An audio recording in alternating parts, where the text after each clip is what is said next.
Alright, nkwaniza ku Celebrity Track Extra UG amawulire agali kwosya agabaga gwawo Celebrity Track New Entertainment n'amawulire agabaga gwawo gonna gava mu entertainment industry.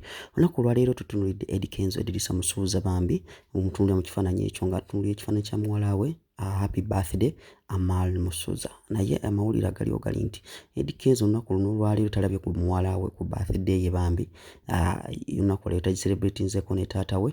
Eddy Kenzo ekifaananyi akirabira awo mu ddiiro lye ng'atunula ku muwala we. Ate ekyewuunyisa nti Amaal ne Rema ebifaananyi byakafuluma kati nga babadde mu photoshoot nga bw'olengera muwala oyo Amaal bambi Eddy Kenzo ekyanaku tasobodde kulaba ku muwala we ku birthday yennyini olunaku olwaleero. Amawulire awulira ennaku omusajja wattu so ge mawulire agaliwo bambi naye nga happy birthday Amaal Musuuza naye nga kino kigenderera abazadde. Omuzadde olunaku nga luno omwana mutwalire kitaawe babeereko wamu basiibeko bagiyita co-parenting mubeereko naye atabe ku taata at least ku birthday alabe ku muwala we omwoyo guba gubanja bambi. So nobaka bugenderi Rema bambi ku lunaku nga luno omwana mutwalire kitaawe amulabeko.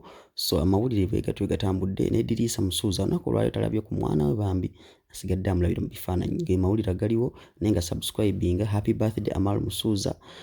Amaal abuzizza emyaka 6 bweddu egy'obukulu era kinajjukira nti omwaka guli Amaal yatwalibwako ekitaawe n'amulabako naye nga this year tekisobodde tekibaddeewo naye nga photoshoot mugirabye bw'eti bwetambudde bambi. Eddy Kenzo ali mu mawulire ali mu nnaku bambi musajja wattu agamba munaye kino sikirabanga muwala wange simulabeeko leero kiki kwegamba embeera si nnungi eno omuzadde yenna gwali eyo omwana mutwalire kitaawe alabe ku kitaawe naye nga ge mawulire agaliwo talabye ku kitaawe olunaku olwaleero ku birthday y'eng'eno mu nnaku nga zino enkulu kyandibadde kikulu at least omuzadde nalaba ku mwana we Eddy Kenzo bambi.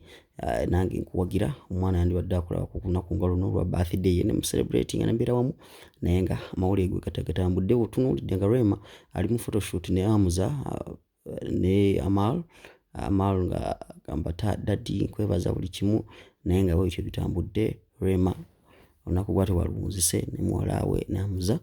Eddy Kenzo tamulabyeko ge mawulire agaliwo tamulabyeko naye nga tukivumirira muzadde yena ayina okulaba ku mwana we ku lunaku nga luno ne babeeramu mu ssanyu ne basanyukira wamu.